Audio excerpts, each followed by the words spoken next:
Well, there we are. We are live. Kicking off 15 minutes praying for Canty Gymru, for 100 churches to be planted across Wales, for Wales to see revival, to see God's glory known and celebrated and experienced unto salvation in our wonderful land. The website that you can see on the screen there, that's where you need to go if you want to look into Canty Gymru a little bit more. If this is maybe your first time interacting with it and you don't know what it's about, then please do head over there. We'll also have a little video at the end explaining what it is. Okay, then just to run through what it is that we're going to do right now. First of all, we're going to look at Psalm 4. If I can remember how to do this. I only do it every week. Psalm 4. Think about that and then use that to shape how it is that we're going to pray for 100 churches to be planted across Wales. So this is what Psalm 4 says. Answer me when I call to you, my righteous God. Give me relief from my distress. Have mercy on me and hear my prayer. How long will your people turn my glory into shame? How long will you love delusions and seek false gods? Know that the Lord has set apart his faithful servant for himself. The Lord hears when I call to him. Tremble and do not sin when you are on your bed. Search your hearts and be silent. Offer the sacrifices of the righteous and trust in the Lord. Many, Lord, are asking, who will bring us prosperity? Let the light of your face shine on us. Fill my heart with joy when their grain and new wine abound. In peace I will lie down and sleep. For you alone, Lord, make me dwell in safety. Clearly, this is a psalm that is being prayed by someone who is exactly in my position, our position, is sat there before the Lord and is seeking God to act, seeking God to come and crying out with a broken heart, give me relief in my distress. It wasn't this year's day in Wales. It was 2 years ago when, I can't remember his name, the chap came from America to speak about how in revivals of his historic revivals, there hasn't just been a prayerfulness amongst God's people, but there's been a heartbroken prayerfulness. And it's this sort of thing that he was picking up on. Answer me when I call to you, my righteous God. Give me relief from my distress. Like there's a depth to what is being called out here, and there should be a depth to when we're praying, that we're not just asking God for things. Lord, make it so that there are 100 churches planted across Wales, but that our hearts are breaking, that our deepest desire is for God to move in this way. So that informs a little bit how we pray for the vision of Canty Gymru as well. But, you know, it's this middle bit that really captures my attention when I'm thinking about Wales, when I'm thinking about revival, when I'm thinking about God moving and changing hearts through churches that are planted.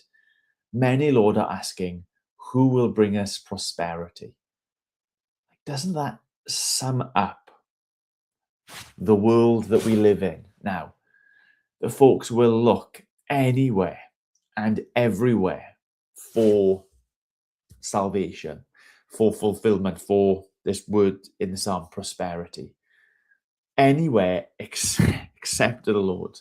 Anywhere except to the one who owns the cattle on 1,000 hills, the one who makes it so that we can lie down and sleep in peace because he gives us safety and security. We very much live in a nation of searching for fulfillment and purpose, health and prosperity in every direction we can manage, and none of those deliver the things that they promise us. It is only the Lord who can bring us safely into life and peace and rest. So it's into that, exactly the same as this psalm, that we are praying when we pray for God to come and to change hearts, for God to come and to change the nation, for God to come and through the planting of 100 churches see renewal and revival in our nation again. So yeah, as we turn to the Lord in prayer, let's remember that this isn't just a request. This is something that should be like tearing us apart. If it isn't a prayer that's tearing us apart, if it isn't answered, that we are desperate to see a change in the state of communities and towns and the people who make up those communities and towns. That we would like be a nation that isn't on that trajectory, further and further and further and further away from the Lord, trying and tasting and having a go at all these different gods and things that we think will make a difference in our lives and ultimately leave us unsatisfied. But that we would come to the Lord. As a nation, we would be coming to the Lord to have our hearts filled with joy, to find our peace and our comfort as we lie down and even sleep in his goodness. So we pray for, my band has finally fallen off. My Carnarvon band, it came off in the bath this week. So too much, I've been washing too much. That's why that came off. We're still praying for the Noddfa gang up in the Llŷn Peninsula. Still praying for Capel y Ffynnon guys in Llandyssil, for Ammanford, and for anywhere and everywhere in between that is on your heart. So let's take this psalm and let's turn to the Lord in prayer. Lord God, we see the state of our nation. We see the heartbreak and the hurt, the hopelessness that exists of people whose lives are unfulfilled, of people whose lives are empty and without meaning, of people's lives that ultimately have no hope and security and comfort, Lord God. And we pray that this nation would be filled with people who are filled with you ultimately, or are filled with all of the outpourings and the blessing of what Christ has done. Lord God, it is our deep, deep desire that Wales wouldn't just stay as it is now, but be sort of Christianized, but it would be utterly transformed. That what is like part of our Welsh identity and culture would be transformed as we come en masse to know you and to seek you and to love you and to enjoy you.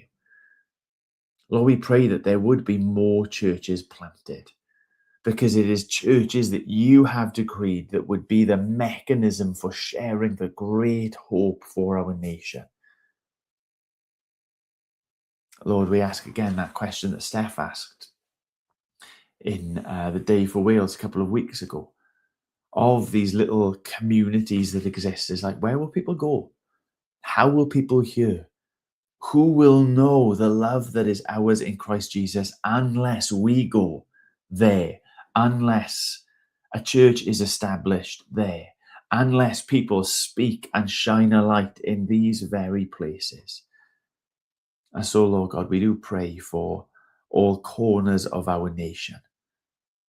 Not even the Caernarfons or the Noddfa Llŷn Peninsulas or Llandyssil or Ammanford, because we know that you have now put a people there. We rejoice in that. But Lord God, for the places in between, the smaller places, the less glamorous places, the places where people nonetheless live and have their being, and you have ordained it that is where they would be.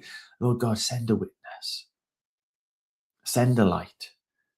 Send a voice that is sharing the hope, the joy, the freedom that comes through knowing life in Jesus and his gospel.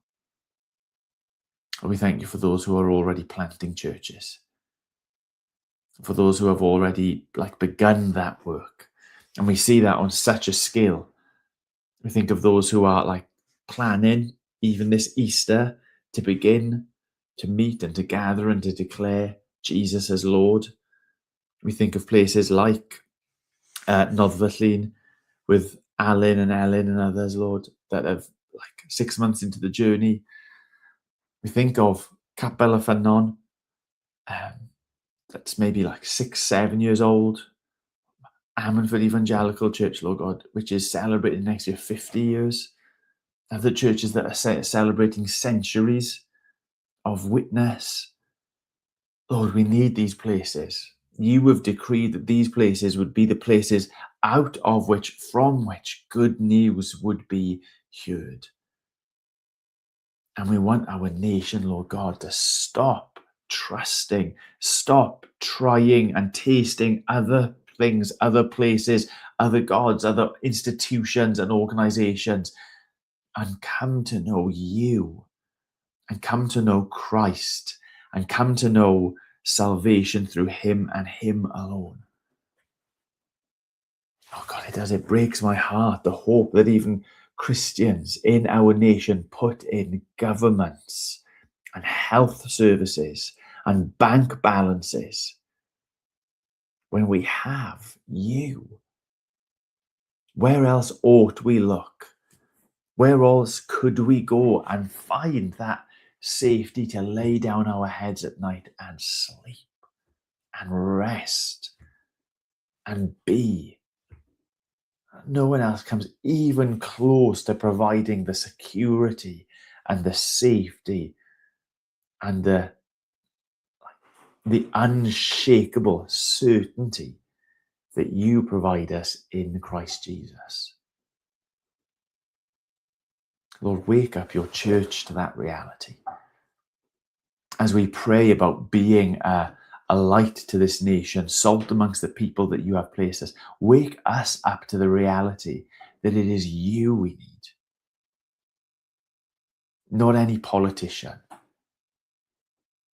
not any hospital service, not any investment opportunity. It is you that we need.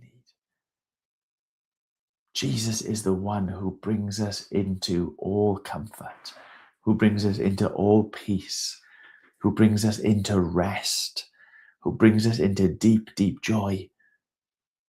Lord, wake your church up to that truth and wake this nation up to that truth.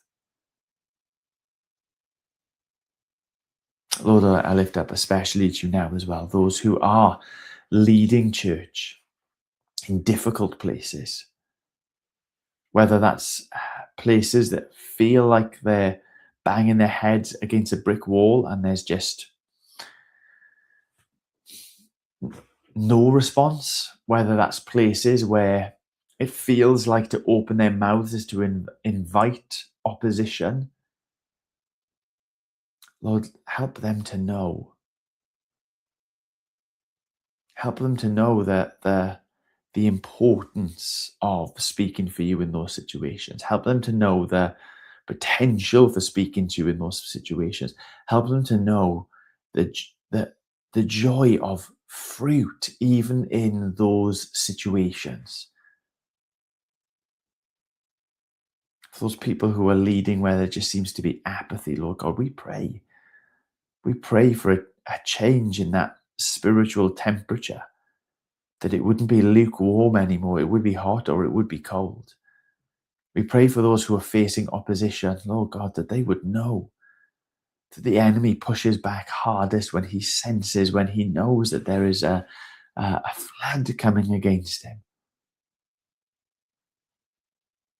We pray ultimately, Lord God, amongst all your churches, new and old, that there would be salvations seen.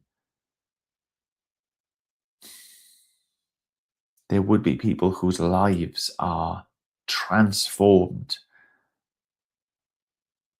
whose eternities are rewritten because Christ has become alive to them, and in Christ they have come to life.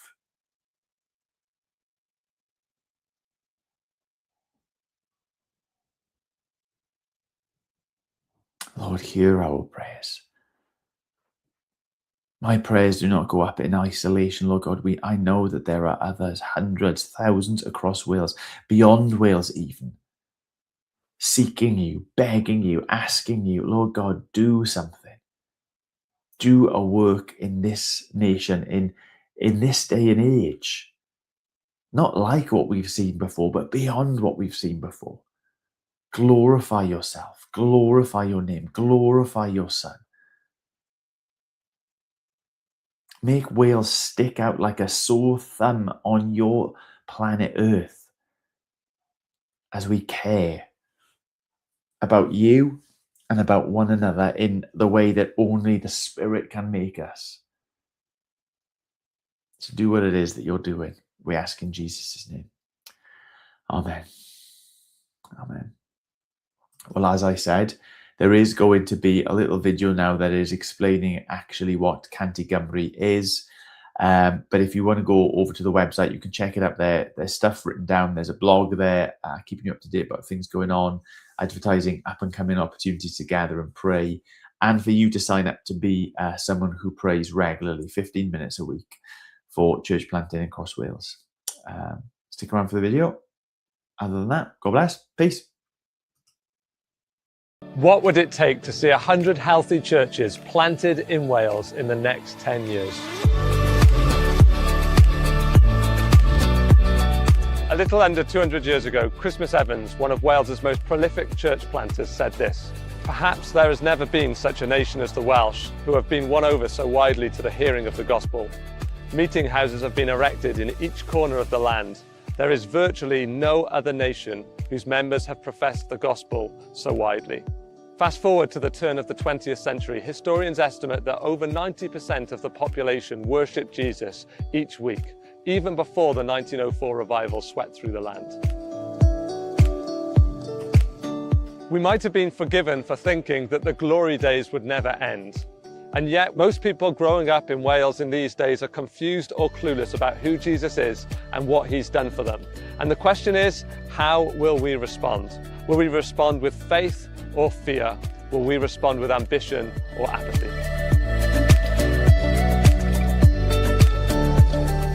Over the last few years, God has been drawing together a collective of gospel friends who have been stirred again with gospel ambition for this godless nation. And into this group, he has birthed a deep concern for his glory in Wales and a vision to see 100 healthy churches planted in the next 10 years. And we want you to be a part of it. We're calling this initiative Cant I Gymru, which is 100 for Wales in Welsh. This isn't about any one network or denomination. It's not about any brand or tribe. We want to partner with anybody who loves Jesus and loves Wales and wants to work together to see the gospel transform lives and communities across the whole of Wales in both Welsh and English. So the strategy is simple. We're going to pray like the glory of Jesus and the lives of millions of people are at stake. We're going to raise up an army of ordinary intercessors to ignite 100 hours of prayer a day for church planting and revival in Wales. We want to inspire a fresh wave of pioneering leaders from near and far to reach every corner and community of Wales in the years to come. We will work to equip planters and their teams, partnering with the many great organisations already at work in Wales. And then we hope to send them out into the harvest fields, all the while providing a relational community for support and encouragement along the way. Whoever you are, wherever you're watching this video, we would love you to join our army of ordinary intercessors. Would you give us just 15 minutes a week to pray for church planting and revival in Wales? You can sign up online at 100.cymru. Or maybe you're feeling inspired to play your part. The Holy Spirit is already stirring the hearts of men and women across Wales and the world to get involved. If that's you, whether it's to get trained to plant a church, be part of a team, or be involved in some other way, we'd love to hear from you to see how we can help, encourage and support. Finally, church leaders, we'd love you and your church to join us on the journey. Let's work together to see the tide turned, churches planted, and the praises of Jesus resounding in this precious nation again. Let's connect and dream together. And so as we step into this initiative together, we do so aware of where we start. Many of us in Wales feel small, weak, defeated and fearful. But our confidence is in a God who uses such people to bring great change by his power. Like David before Goliath, we sense that now is the time to step forward with purpose, ambition and courageous faith, trusting that God will use the little that we have to bring great glory to his name. Like the returning exiles in the days of Ezra, we sense that now is the time to rise and rebuild, working together to raise up temples of God's presence across this land. And like the disciples gathered in that upper room, we hear our Master sending us out with good news to share and with the Holy Spirit to empower us as we go.